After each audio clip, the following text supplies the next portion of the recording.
한방조합 적중 내역입니다. 11월 달도 대박 나봅시다.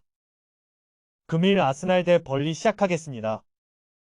아스날은 리그컵 16강 패배에 이어 리그에서도 뉴캐슬에 패하며 다소 주춤했었다. 그러나 주중 경기에서 세비야를 잡고 챔스 16강 진출에 한 발 더 다가갔다. 이익원 팀과 승점 4점 차기에 이 경기에서 1승만 더해도 1위를 확정할 수 있는 유리한 상황이다. 웨데가르트가 부상으로 빠졌지만 하베르츠와 라이스가 중원에 있고 사카의 한 방도 위력적이다. 벌리는 지난 라운드에서 팰리스에 패하며 4연패에 부진에 빠졌다. 어렵게 프리미어리그로 복귀한 이번 시즌인데 11경기에서 1승에 그치고 있다. 베르게와 브라운 1등 EPL서 능력을 보였던 중앙 미드필더 조합이 있지만 강점인 수비가 흔들리는 데다 최전방에서 해결해줄 선수가 없다. 아스날의 승리를 본다. 주중 경기가 있었지만 홈 일정이었기에 이동으로 인한 피로도가 없다. 사카와 트로사르, 엔케티아의 스리톱이 경기 내내 상대 수비의 뒷공간을 공략할 것이고 라이스의 중원 지원이 있을 아스날이 승리하고 선두 경쟁을 이어갈 것이다. 금일 크리스탈 팰리스 대 에버턴 시작하겠습니다. 팰리스는 벌리 원정을 승리하며 연패를 탈출했다. 뉴캐슬과 토트넘 등 우승에 도전하는 팀들을 만나 연속으로 무너졌었는데 실룩과 미첼의 골이 터지며 귀한 원정 승점 3점을 챙겼다. 마테타가 부진하기에 중용받고 있는 에두아르드를 비롯해 아마다와 실룩 등이 공격에서 역할을 해주고 있다. 구에이가 버티는 수비는 상위권 팀과 견져도 전혀 밀리지 않는다. 에버튼은 최근 4경기에서 2승을 비롯해 승점 7점을 따냈다. 본머스와 웨스트햄 등을 상대로 승리했고 강팀인 브라이튼 상대로도 패하지 않았다. 베테랑 센터백 타코우스키를 중심으로 수비 라인이 안정을 찾은 데다 가너가 중원에서 확실한 존재감을 보이고 있다. 그러나 칼버트 루인을 지원할 확실한 공격수 카드는 아쉽다.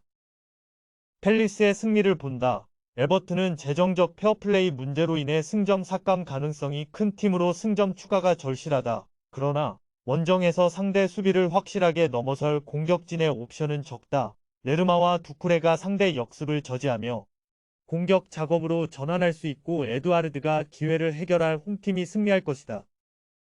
금일 메뉴 대 루턴타운 시작하겠습니다. 메뉴는 주중 코펜하겐 원정에서 회룬의 전반 연속골이 터지며 경기를 앞서갔지만 래시포드 퇴장 이후 생긴 수적 열세를 극복하지 못하고 역전패, 조 최하위로 추락했다. 팀 적응을 마친 회룬이 살아났고 페르난데스와 가르나초 등 이선 지원도 원활했는데 퇴장이 뼈아프게 다가왔다. 때문에 휴식기 이전 리그 경기 승리가 간절하다. 래시포드와 안토니, 페르난데스와 회룬을 앞세워 공격적으로 골을 노릴 것이다. 루턴은 지난 라운드에서 리버풀 상대로 승점을 따냈다. 교체로 들어온 타이트 총에 선제골이 나왔지만 인저리 타임을 버티지 못했다. 그래도 로키어와 맹기가 나서는 수비 라인이 안정을 찾았기에 앞으로 호성적을 노릴만 하다. 이 경기는 강팀 상대로 나서는 원정이기에 수비에 더 치중할 것이다. 메뉴의 승리를 본다. 카세미로를 비롯해 부상자 이슈가 있긴 하지만 강등권 팀 상대로 홈에서는 경기를 의도대로 풀어갈 수 있을 것이다. 특히 루턴은 바클리와 타운센트 등 중앙의 활동량이 떨어지는 팀이기에 맥토미니와 마운트가 경기를 주도할 수 있을 것이다. 회룬의 결정력도 나아진 메뉴가 리그 연승에 성공할 것이다. 금일 알메리아 대 레알 소시에다드 시작하겠습니다. 알메리아는 개막 이후 20경기에서 1승도 챙기지 못하며 최하위에 처져 있다. 지난 라운드에서는 그나마 해볼만 했던 알라베스를 상대했기에 승리를 노렸지만 90분간 유효 슈팅 1개에 그치는 졸전 끝에 패했다. 상대가 마무리가 떨어지는 팀이 아니었다면 대량 실점도 가능했던 경기였다. 멜레로와 박티스탕 등이 최전방에 나서고 있는데 전혀 역할을 하지 못하고 있다. 소시에다드는 지난 라운드에서 바르샤에 패했다. 90분 동안 경기 내용에서도 전혀 밀리지 않았고 수차례 기회를 만들었지만 문전 마무리가 아쉬웠다. 그래도 주중 홈경기에서 벤피카를 제압하고 챔스 16강 진출을 조기에 확정했다. 메리노와 웨아사발, 바레네치아 등 팀의 주축 선수들이 모두 골맛을 봤다. 징계로 멘데즈가 빠지는 점은 아쉽지만 쿠보가 그 자리를 메울 수 있다. 소시에다드의 승리를 본다. 원정이고 주중 일정이 있었지만 벤피카전을 홈에서 치렀고 로테이션 가동도 원활했기에 체력적인 부담은 크지 않다. 또 상대는 나리가 최악의 팀이기도 하다. 메리노의 중원 장악 소개 경기를 지배할 원정팀이 승리할 것이다. 금일 랭스 대 PSG 시작하겠습니다. 랭스는 지난 라운드 원정 경기에서 일본 대표팀의 핵심 공격수인 이토 주냐의 골이 터지며 낭트를 제압했다.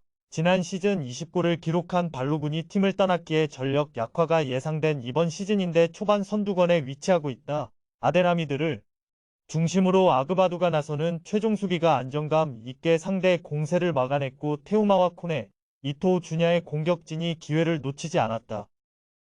파리는 리그 4연승에 성공하며 1위인 니스를 한 점 차로 추격 중이다. 연승 기간 동안 모두 3골씩을 터뜨렸는데 은바페 외에도 자이르 에메리와 이강인, 하무스 등이 좋은 컨디션을 유지 중이다. 비록 주중 밀란 원정을 패하며 챔스 조 2위로 떨어졌지만 아직은 챔스 16강 진출도 노릴만 하다.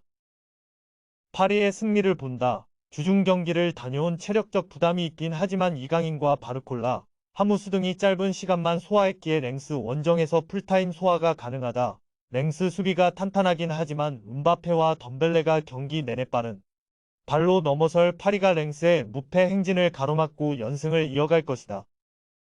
금일 조합픽은 모두 무료로 보내드렸습니다. 못 받으신 분들 및 궁금하신 분들은 영상 아래 고정 댓글로 편하게 말 걸어주세요.